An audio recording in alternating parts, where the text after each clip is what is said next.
Hello, कैसे हैं आप लोग। आज जैसा कि आप टॉपिक देख रहे हैं संघीय कार्यपालिका, और आप सोच रहे होंगे कि हमने तो प्रेसिडेंट को पूरा पढ़ लिया, प्रधानमंत्री से उसके रिलेशनशिप को पढ़ लिया, उपराष्ट्रपति को पढ़ लिया, तो फिर से ये क्यों।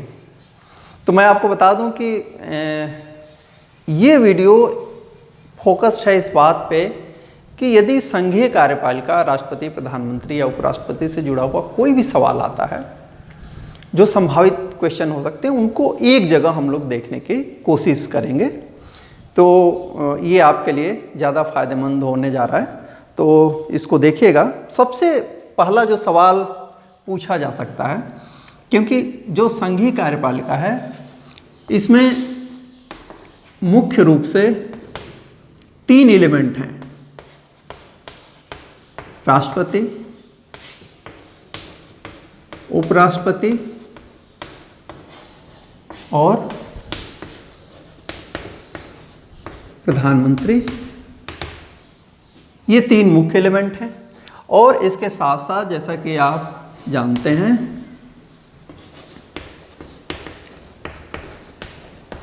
महान्यायवादी भी इसी में आता है। प्रधानमंत्री के साथ जो पूरी की पूरी काउंसिल ऑफ मिनिस्टर है वो आता है। तो कुछ सवाल जो आपको ध्यान में रखने चाहिए। तो पहला सवाल क्या बनता है? पहला सवाल ये बन सकता है प्रेसिडेंट से जुड़ा हुआ कि प्रेसिडेंट का जो पद है वह संविधान के किस अनुच्छेद में है। हम लोग पढ़ चुके हैं और मैं चाह रहा हूं कि आप एक बार सोचें कि कहाँ है। जो राष्ट्रपति का पद है वह है अनुच्छेद 52 में है। अब इसको याद कैसे करें, क्योंकि जब सवाल पूछेगा तो वह आपको कई ऑप्शन दे देगा। 51 दे देगा, 52 दे देगा, 61 दे देगा, 62 दे देगा, या 50, 51, 52, 53 कुछ भी दे सकता है ऑप्शन। आंसर क्या है? 52 है। अब कंफ्यूजन को कैसे दूर करें? तो आपको थोड़ा सा संविधान को विस्तृत रूप में पढ़ना होगा। आपको याद करना होगा कि इसके पहले का जो पार्ट है, जो डायरेक्टिव प्रिंसिपल का है, वो कहाँ खत्म होता है? 51 पे खत्म होता है। तो उसके जस्ट बाद क्या है? प्रेसिडेंट है। तो ये 52 और 62 दोनों से आपको कंफ्यूज करने की कोशिश करेंगे, लेकिन आपको याद रखना है कि यह अनुच्छेद जो राष्ट्रपति का है वह जो हमारे नीति निर्देशक तत्व हैं उसके जस्ट बाद है। तो कोई ये पूछे कि ये किस भाग में है, तो भाग क्या हो जाएगा? 5 हो जाएगा। कैसे हो जाएगा? क्योंकि आप जानते हैं कि ये जो डायरेक्टिव प्रिंसिपल का डीपी है, डीपीएसपी जिसको बोलते हैं, directive principle of state policy, यह किस भाग में है? 4 में है। कहाँ तक है? 51 तक है। तो जाहिर सी बात है कि 5वां भाग 52 से शुरू होगा और यह संघीय कार्यपालिका का भाग है। तो 2 चीज़ें ये भी पूछ सकता है कि अनुच्छेद क्या है, ये भी पूछ सकता है कि यह किस भाग में है। तीसरी चीज़ कि यह जो प्रेसिडेंट है, आपने पढ़ा कि संपूर्ण जो कार्यपालिकी शक्तियां हैं, एग्जीक्यूटिव पावर किसकी? यूनियन की, वह प्रेसिडेंट को दी गई है, उसमें निहित है। इसी को हम कहते हैं कि संघीय कार्यपालिका के या भारत सरकार के, गवर्नमेंट ऑफ इंडिया के जो सारे काम होते हैं, चाहे वो विदेशों में संधि की बात हो या यहाँ अध्यादेश जारी करने की बात हो, वे सारे के सारे काम प्रेसिडेंट के नाम से होते हैं। और यह चीज़ है संविधान के अनुच्छेद 53 में। अब इस 53 को भी एग्जामिनर क्या करता है? एग्जामिनर एक्चुअली फैक्ट वही होते हैं मित्रों, फैक्ट कभी बदलते नहीं। एग्जामिनर जो है हमारे दिमाग से खेलता है। वो क्या खेलेगा? उसको मालूम है कि आपने पढ़ रखा है कि संघीय कार्यपालिका की जो शक्ति है वह प्रेसिडेंट को 53 से दी गई है। तो अब वह कंफ्यूज किससे करेगा? वह 63 से आपको कंफ्यूज करने की कोशिश करेगा। तो वह 51, 52, 53, यहाँ 52 दे देगा, 53 दे देगा, फिर यहाँ 62 दे देगा, यहाँ 63 दे देगा। तो जैसा मैंने अभी कहा कि आपको आगे पीछे का संविधान भी एक बार पढ़ना चाहिए, पूरा बेयर एक्ट यानी 1 से लेकर के 395 जो आर्टिकल है उनको पढ़ना होगा। अब आप 53 है, 63 है, आपको मालूम है 52 नहीं है, आपको मालूम है 62 नहीं है, या तो 53 होगा या तो 63 होगा।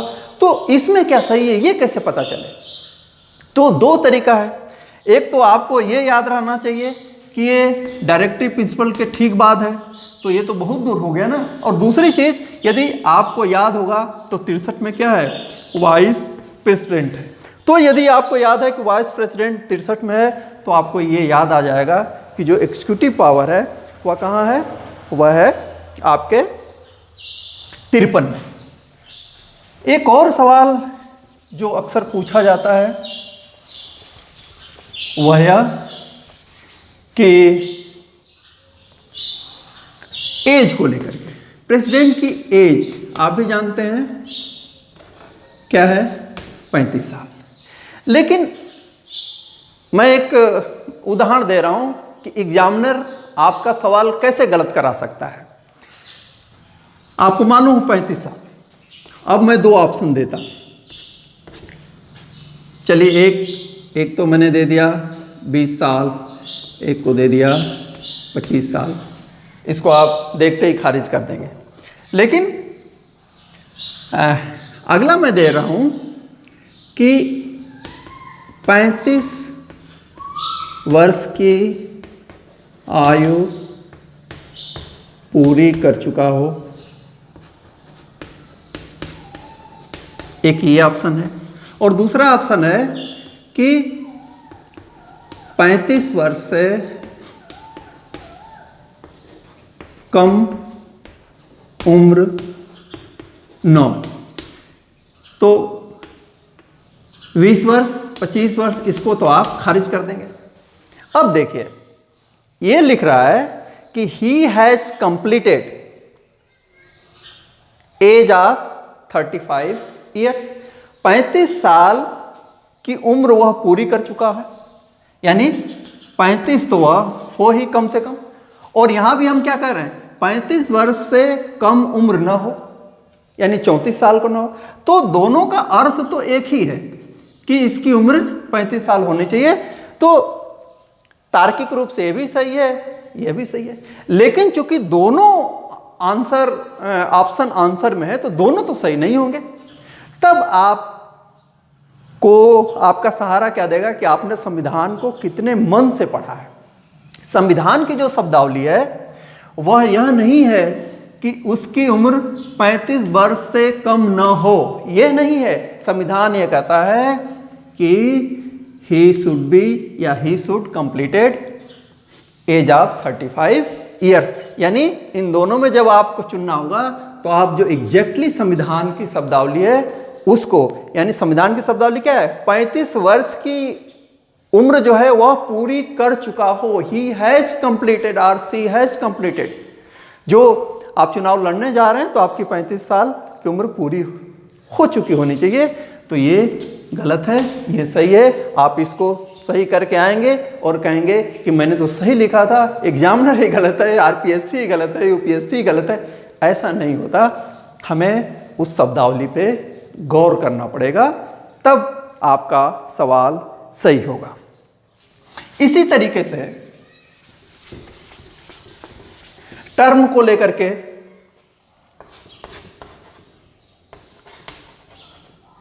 टर्म जिसको हम कहते हैं अवधि, उसका कार्यकाल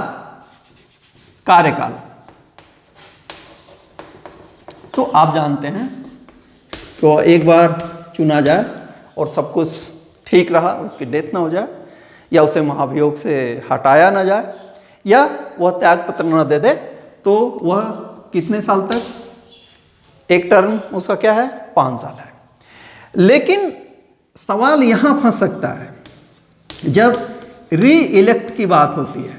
पुनर्निर्वाचन की बात होती है, तो वहाँ अमूमन हम लोग जब सुनते हैं, जानते हैं, आपसी जो डिस्कशन में हम बात करते हैं, तो हम ये मानते हैं कि 2 term that is equal to 10 year. कोई भी व्यक्ति भारत में लगातार कितने समय तक राष्ट्रपति रह सकता है? 2 टर्म यानी 10 साल तक। आप राजेंद्र प्रसाद से ले करके आज तक आ जाइए, कोई भी राष्ट्रपति 2 बार से ज़्यादा नहीं रहा। लेकिन मैं उस समय बताया था कि यह जो आर्टिकल 57 है वह सिर्फ ये कहता है कि कोई भी व्यक्ति पुनर्निर्वाचित हो सकता है। वह यह नहीं कहता है कि 2 बार, 3 बार, 4 बार, 5 बार, 6 बार। यानी संविधान आपको तीसरी, चौथी या 5वीं बार निर्वाचित होने से मना नहीं करता। यह जो 10 साल या 2 टर्म की बात है, यह क्या है? परंपरा है। और संविधान क्या कहता है कि व्यक्ति कितनी भी बार निर्वाचित हो सकता है। तो जब क्वेश्चन फ्रेम होगा तो वह कहेगा कि संविधान के अनुसार, यदि सवाल ये है, उस ट्रिक को समझिए। एक सवाल यह है कि भारत में राष्ट्रपति अधिकतम कितने साल रहते हैं? आपका आंसर होगा 10 साल, 2 टर्म। लेकिन इसी में एक शब्द जोड़ दे कि संविधान के अनुसार कोई व्यक्ति कितनी बार राष्ट्रपति हो सकता है, तो आपका आंसर 2 साल नहीं हो सकता, वो गलत होगा। क्योंकि री इलेक्ट का मतलब होता है इस बार फिर अगली बार, अगली बार फिर अगली बार, अगली बार फिर अगली बार, तो ये एंडलेस है। लेकिन राजेंद्र प्रसाद के समय से ये परंपरा चली आ रही है। तो आप इस ट्रेडिशन और इस कॉन्स्टिट्यूशन के अंतर को समझिए और इसको दिमाग में रखिए, क्योंकि एग्जामिनर इसी डिफरेंस के आधार पे क्वेश्चन फ्रेम करेगा। तो आपको मित्रों सबसे पहले क्या करना है, जब आप एग्जाम रूम में बैठते हैं ना, तो हड़बड़ी में मत, सवाल सबसे पहले पढ़िए। उस सवाल के शब्दों में ही गेम है। जैसे मैंने कहा, यदि संविधान के अनुसार लिख दे तो तीसरी, चौथी बार भी हो सकता है। ट्रेडिशन क्या है? 10 साल की परंपरा है। तो यहां भी आपसे सवाल पूछा जा सकता है। तीसरी अगली बात जो होती है वो होती है त्यागपत्र की। त्यागपत्र की तो जो प्रोटोकॉल भी बनता है वह यही बनता है। और आपको ध्यान रखिए कि जो प्रेसिडेंट है, शॉर्ट में हम इसको प्रेज बोलते हैं, यह जो प्रेसिडेंट है वह अपना त्यागपत्र किसको देता है? वाइस प्रेसिडेंट को देता है। और यह जो वाइस प्रेसिडेंट है वह अपना त्यागपत्र किसको देता है? प्रेसिडेंट को देता है। तो तुम मुझको, मैं तुमको, ये चीज समझिए। प्रेसिडेंट उपराष्ट्रपति को, राष्ट्रपति उपराष्ट्रपति को, उपराष्ट्रपति राष्ट्रपति को। ये किसी लोकसभा के अध्यक्ष, prime minister, council of minister या सुप्रीम कोर्ट के जज को रिजिग्नेशन नहीं देते हैं। इनका रिजिग्नेशन क्या है? इनका रिजिग्नेशन आपस में घूमता है। तो इस चित्र को आप ध्यान में रखिए, तब आपके सवाल क्या होंगे? आपके सवाल सही होंगे। सॉरी, एक और चीज आपसे पूछी जा सकती है, पूछी जाती है। पिछला जो रीट वाला एग्जाम हुआ था उसमें आया था कि जो चुनाव होता है ये बड़ा टेक्निकल सवाल है। पहले तो चुनाव की जो प्रक्रिया है उसको 2 शब्दों से समझिए, जिसको हम कहते हैं आनुपातिक प्रतिनिधित्व, प्रोपोर्शनल रिप्रेजेंटेशन, और दूसरा इसके साथ जुड़ा हुआ है एकल संक्रमणीय मत पद्धति, single transferable vote system, STVS। ये प्रोसेस है। लेकिन जो इलेक्टोरल कॉलेज होता है उसमें डिफरेंस है।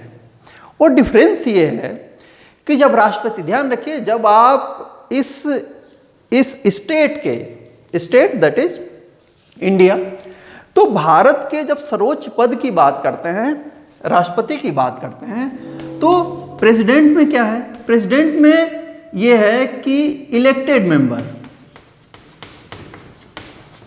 इलेक्टेड मेंबर्स ओनली, केवल निर्वाचित प्रतिनिधि ही भाग लेते हैं। और ये जब बात होती है तो यह एमपी और एमएलए दोनों पर लागू होती है। यानी एमपी संसद के दोनों सदनों के सदस्य और एमएलए जो राज्य विधानसभाओं के सदस्य होते हैं, इलेक्टेड, जो डायरेक्टली जनता के द्वारा इलेक्टेड होते हैं, किसी अप्रत्यक्ष रूप से नहीं, तो ये दोनों शामिल होते हैं। और ये क्या होंगे? ये निर्वाचित होंगे सभी के सभी। लेकिन जब आप वाइस प्रेसिडेंट पे आते हैं तो यहां क्या है? यहां पे केवल एमपीज हैं। और एमपीज में कौन आते हैं? निर्वाचित प्लस मनोनीत दोनों आते हैं। यानी वाइस प्रेसिडेंट में चाहे निर्वाचित हो चाहे मनोनीत हो, सभी लोग भाग लेते हैं। लेकिन प्रेसिडेंट के इलेक्शन में केवल और केवल इलेक्टेड मेंबर भाग लेते हैं। इसका मतलब जो नॉमिनेटेड मेंबर होते हैं, जैसे राज्यसभा में बाहर 12 लोगों को राष्ट्रपति नॉमिनेट करता है, या जो एमएलसी होते हैं, उनको कोई राइट नहीं है प्रेसिडेंट के इलेक्शन में भाग लेने का। और ये सवाल अक्सर पूछा जाता है, और चूंकि हम थोड़ा सा ठीक से नहीं पढ़ते संविधान को, तो हमसे गलतियां हो जाती हैं। तो ये चीज़ आप ध्यान में रखिएगा। ये प्रेसिडेंट और वाइस प्रेसिडेंट के बारे में थोड़ी सी जानकारी थी। अब पीएम की बात करते हैं। आपसे कोई पूछ दे, जैसे हमने सवाल किया था कि प्रेसिडेंट का जो पद है वह किस में है? अनुच्छेद 52 में। वाइस प्रेसिडेंट का किस में है?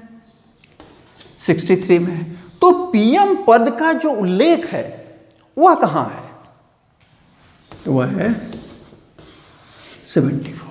यहां पीएम भी है और मंत्रिमंडल भी है, मंत्रिपरिषद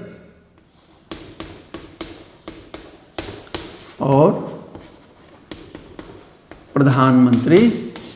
इनका सबसे पहले जो उल्लेख हुआ है वह 74 में हुआ है। और प्रोसेस क्या है कि यह जो राष्ट्रपति है वह प्रधानमंत्री की नियुक्त करता है, और प्रधानमंत्री के कहने पे मंत्रिपरिषद की नियुक्ति करता है। यानी मंत्रिपरिषद की सीधी नियुक्ति प्रेसिडेंट नहीं करता, बल्कि पीएम के माध्यम से करता है।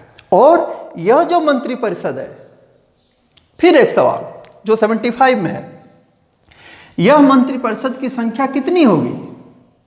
तो मैंने बताया था जो मंत्रिपरिषद है वह अधिकतम कितनी हो सकती है? यह अधिकतम हो सकती है 15%। लेकिन यह 15% किसका?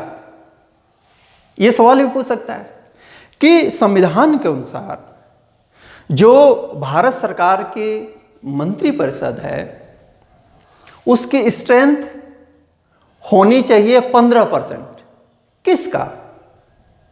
संसद पूछ सकता है ना,